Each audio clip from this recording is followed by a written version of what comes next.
ದೊಡ್ಡ ಅನುಗ್ರಹ, ದೊಡ್ಡ ಉಪಕಾರ ಸಮಗ್ರ ಮಾಧ್ವ ಸಮಾಜದ ಮೇಲೆ ಅಂದರೆ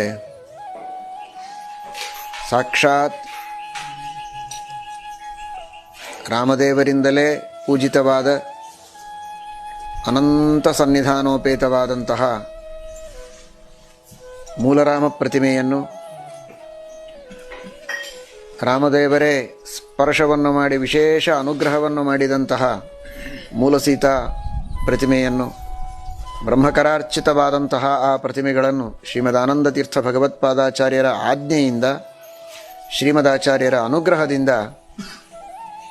ಅದನ್ನು ತಂದು ಶ್ರೀಮದಾಚಾರ್ಯರಿಗೆ ಪದ್ಮನಾಭ ತೀರ್ಥರ ದ್ವಾರ ಅರ್ಪಣೆ ಮಾಡಿದಂತಹ ಒಂದು ದೊಡ್ಡ ಶ್ರೇಯಸ್ಸು ನರಹರಿ ತೀರ್ಥರಿಗೆ ಸೇರುವಂಥದ್ದು.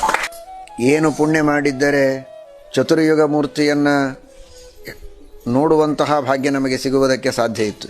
ಎಷ್ಟೋ ಯುಗಗಳ ಹಿಂದೆ ಇರುವಂತಹ ಪ್ರಾಚೀನವಾದ, ಕೇವಲ ಪ್ರಾಚೀನ ಅಲ್ಲ, ಅನಂತ ಸನ್ನಿಧಾನದಿಂದ ಕೂಡಿದಂತಹ ಆ ಪ್ರತಿಮೆಗಳನ್ನು ನೋಡುವ ಭಾಗ್ಯ ನಮಗೆ ಹೇಗೆ ಸಿಗ್ತಿತ್ತು?